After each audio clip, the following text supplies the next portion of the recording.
visto que em meio a todas as dificuldades, sabemos que o nosso Deus, Ele é poderoso. Coloca para mim Apocalipse, capítulo de número 3, versículo de número 15. Glória a Deus, aleluia, Jesus. Deus é bom demais, irmãos. Desligou aí? Apocalipse capítulo 3, versículo de número 15. Aqueles que trouxeram sua Bíblia, pode acompanhar. Nossa projeção não está funcionando, mas vamos ler versículo de número 15. Conheço as tuas obras, que nem és frio e nem quente. Horas que fora frio e quente. Assim, porque és morno, e não és quente nem frio, vomitar-te-ei da minha boca. Esse capítulo de número 3, o versículo 14 em diante, nós vamos falar sobre a igreja de Laodiceia, e a última carta, visto que nós aprendemos aqui no decorrer das instruções dadas ao Senhor Jesus Cristo, dada a João, para passar para as 7 igrejas da Ásia. Ele traz para nós uma motivação e um ensino direcional do próprio Cristo. E nessa carta eu quero trazer para nós aqui aquilo que o Senhor colocou no meu coração, e assim nós conseguirmos trazer aquilo que o Senhor quer para que cada um viva. É visto que a palavra do Senhor é direcional para a vida de cada um dos cristãos. E nesse capítulo de número 3, versículo 14, vai falar desta igreja. E o mais impressionante desta história é que nós não vemos o Senhor trazendo nenhum tipo de elogio para a igreja de Laodiceia. O Senhor vai começar aqui trazendo um direcionamento para aquele que está à frente daquela igreja através desta carta, dizendo a ele que conhecia a obra daquela igreja. É visto que esta cidade de Laodiceia, que é situada a igreja, ele não tinha esse nome de Laodiceia. O seu nome é instituído como Laodiceia através do Antíoco II, que dá a homenagem à sua esposa após a reconstrução daquela cidade. Aquela cidade, a cidade de Laodiceia, é uma cidade conhecida como a cidade autossuficiente. Por que, pastor, a cidade de Laodiceia, ela tem esta visão de ser uma cidade autossuficiente? Primeiro, a cidade de Laodiceia era uma das cidades comercial daquela época, de tal forma que ela tinha 3 pontos específicos de materiais que eles trabalhavam. O primeiro era o ouro, o segundo era o linho puro, a roupa boa, e o terceiro era o tratamento oftalmológico. Era a única cidade daquela região que já cuidava dos olhos das pessoas através de pomada e também de colírio. Nós vamos ver que a cidade de Laodiceia, por estar situada entre 3 cidades, era uma cidade que não tinha um abastecimento de água. Por isso, ela tinha um abastecimento que vinha dos dutos que desciam de Colossos e de Herápolis, que faziam dentro dos viadutos, dos gasodutos e dos odutos, para que eles pudessem chegar à água até aquela cidade. Mas a mensagem central que nós queremos trazer para a cidade de Laodiceia, ou melhor dizendo, a mensagem central a qual Cristo direciona ao anjo daquela igreja. São alguns pontos específicos, porque nós vamos ver uma cidade que tinha riqueza, uma cidade que tinha a produção do linho puro, ou seja, das roupas, e uma cidade que produzia tratamentos. Porém, o que eu quero dizer aqui são pontos a qual Cristo colocou em meu coração que nos direciona. Nós vamos ler no versículo de número 14, o Senhor direcionando aquela igreja, dizendo a ele, ao anjo da igreja de Laodiceia, escreve isso e diz amém. A testemunha fiel e verdadeira, o princípio da criação de Deus, trazendo a plenitude da existência do Senhor Jesus Cristo e o seu poderio para direcionar para aquela igreja, dizendo que ele era poderoso e estava no controle de todas as coisas. No versículo de número 15, nós vemos que existe uma sentença do Senhor dizendo a eles, que conhece a obra daquela igreja, e eles se apresentam diante do Senhor não como uma igreja que era fervorosa, ou uma igreja que não era fervorosa, ou uma igreja que trabalhava, ou uma igreja que não trabalhava. Eles se apresentam diante do Senhor como uma igreja oscilante, uma igreja sem postura, uma igreja sem posicionamento, uma igreja sem acreditar verdadeiramente no poder da palavra do Senhor, uma igreja que não se posicionava em mediante aos falsos profetas, aos falsos cristos, ou até mesmo, vamos dizer, as heresias que poderiam ter sido pregadas naquela igreja. Eles eram pessoas que estavam oscilantes e não se posicionavam diante do propósito do Senhor. Eu quero dizer que a igreja de Laodiceia era uma igreja potencialmente financeira. Ela tinha um poder aquisitivo muito alto. A cidade em si era uma cidade que tinha condições financeiras ao ponto de se reconstruir sozinha através de Antíoco. Porém, quando nós olhamos a igreja de Laodiceia, nos quesitos espirituais diante do reino de Deus, nós vemos uma igreja que não tem condições de pregar o evangelho de Cristo e defender a sua fé, porque quando é direcionada esta carta a esta igreja, a principal e objetiva queixa do Senhor é deixar claro para eles que diante de Deus nada ficou oculto. O Senhor olha aquela igreja e diz: eu conheço as suas obras, e diante de mim vocês não são quentes e não são frios. E para nós já trazermos uma aplicação diante disso, para os nossos dias, para nós esta noite, quantos de nós estamos oscilantes em cima do muro e não conseguimos nos posicionar mediante ao chamado do Senhor? Quantos de nós não conseguimos colocar em pauta o chamado que é eminente do Senhor para as nossas vidas? Quantas vezes não conseguimos nos posicionar na rua, no trabalho, na escola, na faculdade, em meio aos nossos familiares?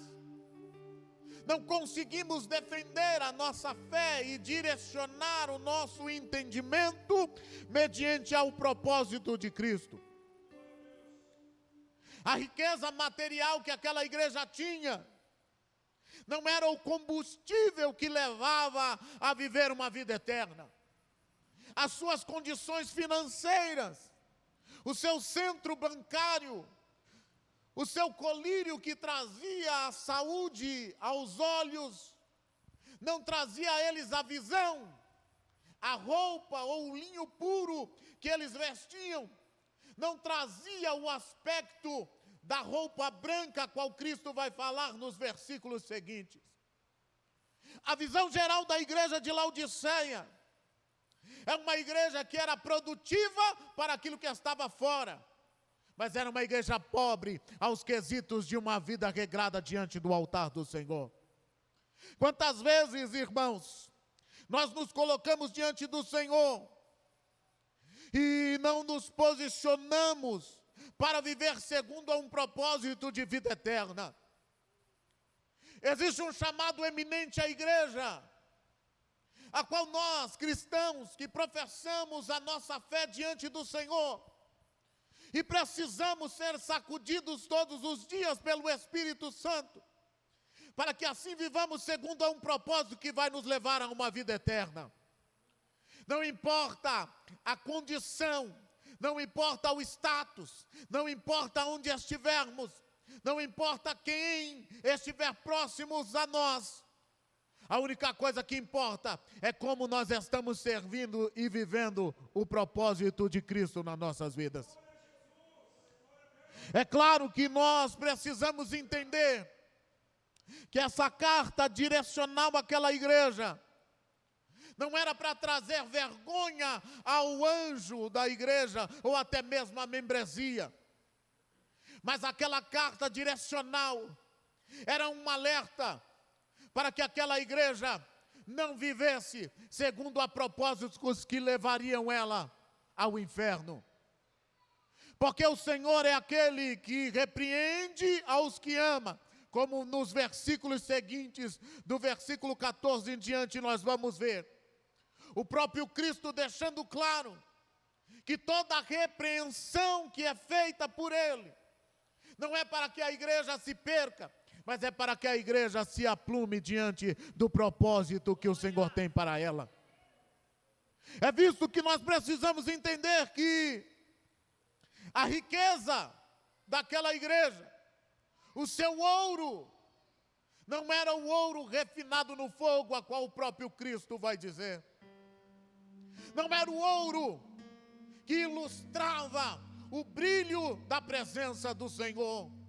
Não era o ouro que trazia riquezas celestiais. Mas o que eu quero que você entenda essa noite é que existe um propósito do Senhor para a vida da sua igreja. E o propósito do Senhor para a vida da sua igreja é que nós, como verdadeiros cristãos em Cristo Jesus, nos posicionemos para pregar a sua palavra da verdade. Nos posicionemos para anunciar as boas novas de transformação que chegou até nós, para aqueles que estão lá fora. A igreja de Cristo não pode ser omissa em meio às circunstâncias que estão se desenrolando para o grande arrebatamento. A igreja de Cristo tem que estar ciente que a qualquer momento os céus se abrirão e o Senhor virá buscar a sua igreja.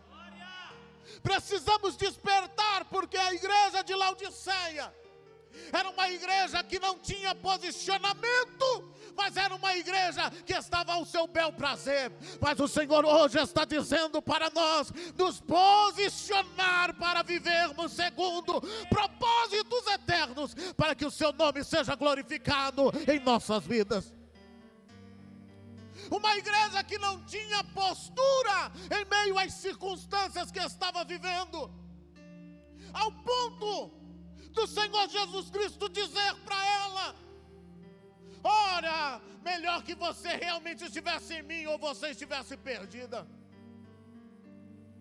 Não tem como nós servirmos dois senhores, ele queria dizer, porque as águas quentes demonstravam a sua retidão e direcionamento de um propósito, e as águas frias representavam aquilo que nos tira do propósito.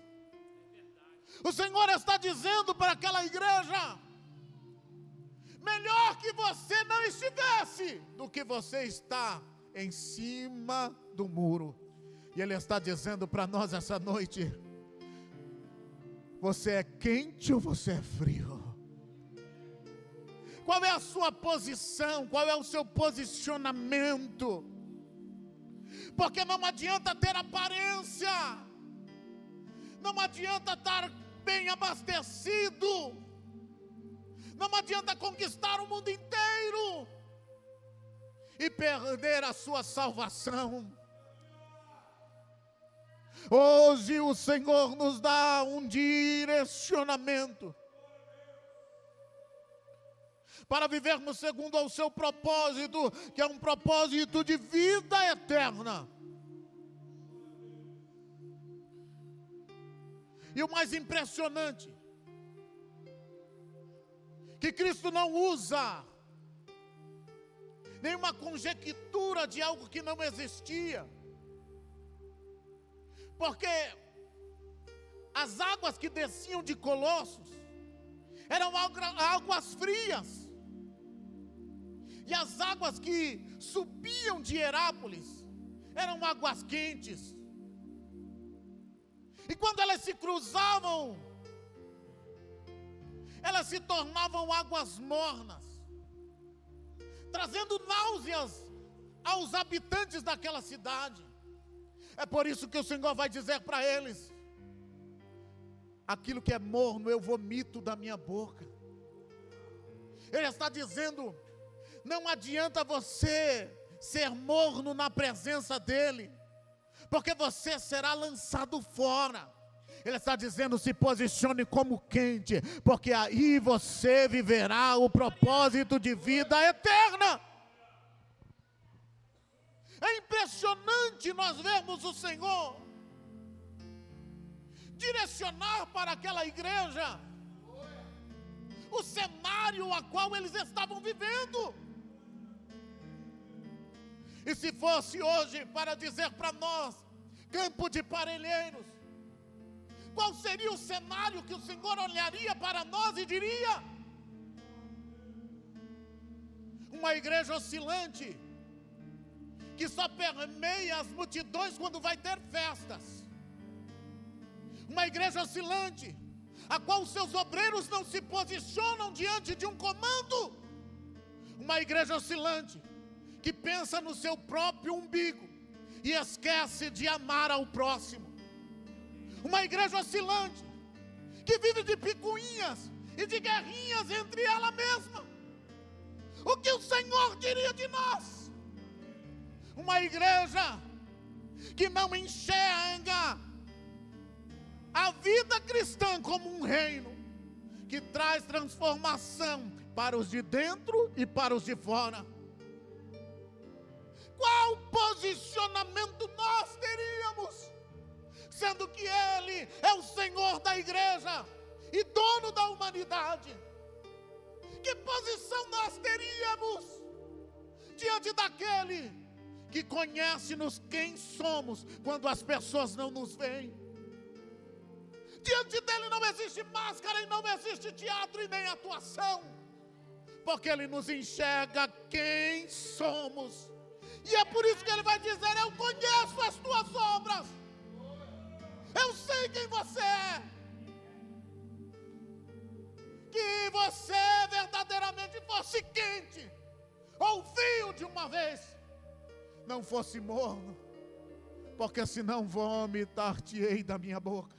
Ele está dizendo: você está se enganando quando você não se posiciona. Deus quer nos sacudir, meus irmãos. Deus quer nos acordar.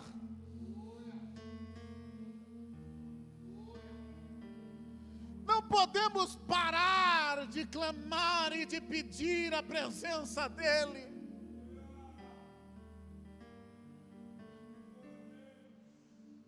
Precisamos nos lançar diante do altar,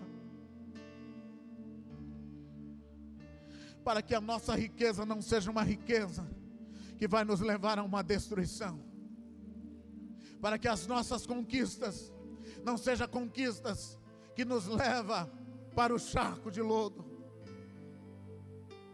para que as nossas experiências não sejam simplesmente memoriais de um museu, a qual nós vamos confabular com nós mesmos, dizendo, antigamente era melhor, mas o Senhor está dizendo, desperta, igreja, porque o hoje é agora, para você viver propósitos eternos. Viver propósitos eternos é olhar o reino como primícia, como entrega em primeiro lugar. Mas nós estamos cansados, fadigados com a nossa vida cotidiana, como esta igreja de Laodiceia, a qual não tem posição, o que vier veio. Sabe quando você vai comer em algum lugar e você fala assim, não, escolhe aí, o que vir eu como. Não tem vontade, não tem desejo, não tem força, não tem posicionamento, mas Deus está dizendo para nós essa noite, se posicione para viver o sobrenatural de Deus, se posicione, porque através do seu posicionamento, Deus visita a tua casa, Deus visita a tua família, Deus visita teu filho, Deus visita teu esposo, Deus visita a tua esposa, Deus visita teu trabalho, Deus se move, quando uma igreja se posiciona diante dele. Seja quente, para buscar ao Senhor em verdade, em espírito.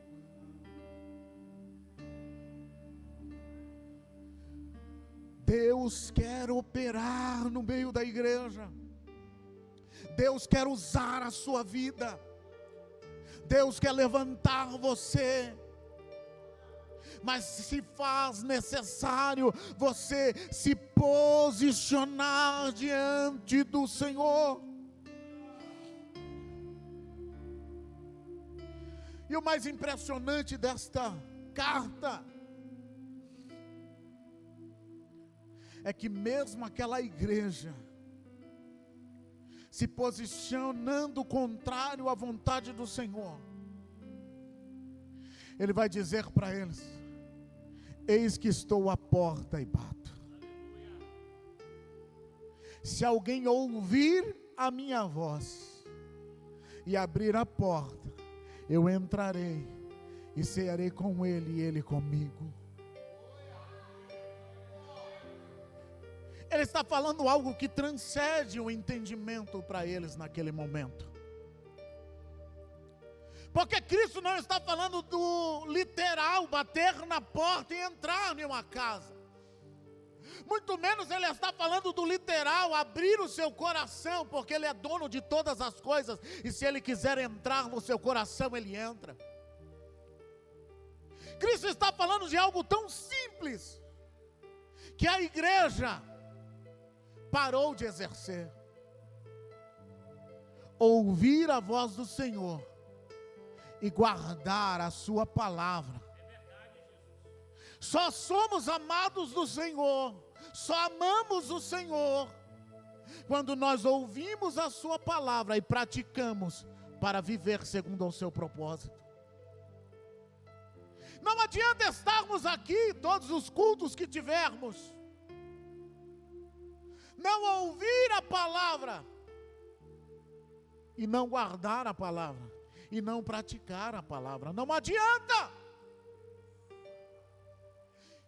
Precisamos nos posicionar a tal ponto que Ele está falando assim: não resista à minha voz, ouça a minha voz e siga o meu direcionamento. Ouça a minha voz e viva a minha palavra.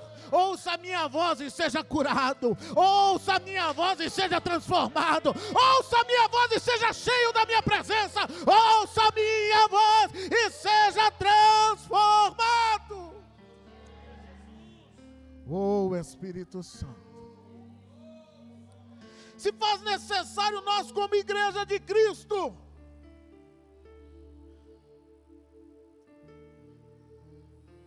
estar sentado com Ele à mesa, mas não só no dia da ceia.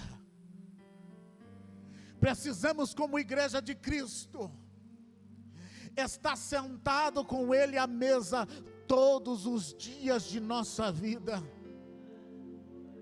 Quando nós desviamos do mal, quando nós não falamos mal do nosso irmão, quando nós praticamos as boas obras, quando nós não olhamos o problema, mas nós olhamos aquele que é maior do que os problemas, quando nós olhamos as situações e dizemos: eu não tenho capacidade, mas aquele que eu sirvo tem capacidade. Como olhamos a enfermidade e falamos assim: eu não posso fazer nada, mas eu sei quem pode curar, eu sei quem pode libertar. Eu não posso exercer, mas eu sei quem pode fazer o milagre acontecer. Ele quer partilhar a mesa. Esse partilhamento da mesa é um partilhamento de comunhão e relacionamento, porque a mesa é o momento que preenchemos o nosso estômago de uma boa comida, mas podemos trocar experiências à mesa e sermos direcionados para vivermos o propósito que Ele tem para a sua igreja.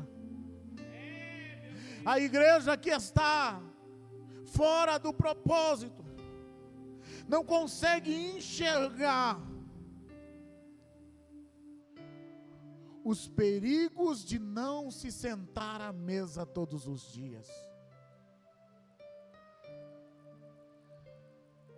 O Senhor quer nos despertar para vivermos propósitos de vida eterna. O Senhor quer nos despertar para que o nosso apego não seja no ouro, que pode ser consumido e destruído, mas no ouro que é refinado para transformar as nossas vidas, no colírio santo que vai abrir os nossos olhos, e nas vestes brancas que nos colocará diante do Senhor. Sabe o que o Senhor quer dizer para nós, igreja? Não endureça o vosso coração ao ouvir a voz do Senhor. Não endureça o seu coração, porque nós não precisamos ficar conduzindo, dizendo: faça isso, faça aquilo, porque você enxerga, você consegue ver aonde precisa de você. E hoje o Senhor está dizendo para nós: não seja frio, não seja morno, seja quente na presença dEle. Curve a sua cabeça. Senhor, nós estamos aqui, ó Pai, e que a incredulidade não venha, ó Pai, bater em nossos corações, que nós possamos, ó Pai, verdadeiramente ouvir a Tua voz, e não endurecer o nosso coração, que o Senhor possa nos levar a viver os propósitos que o Senhor tem para a sua igreja, que nós possamos sair daqui essa noite direcionados pela Tua palavra, porque a Tua palavra é cura, a Tua palavra é libertação, a Tua palavra é transformação. Que nós não vivemos, ó Pai, nós não venhamos viver, ó Pai, de aparência, mas nós venhamos nos lançar diante do Teu altar. Que a Tua glória se manifeste, ó Pai, de tal forma que a Tua igreja venha a ser renovada, e através da renovação, ó Pai, a Tua igreja venha se avivar na Tua presença, que venha ter prazer de estar na Tua presença, Senhor, que nada venha roubar-nos de estarmos na Tua presença.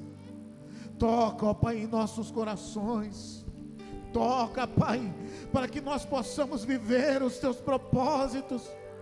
Toca em nós, Espírito Santo, nos direciona, nos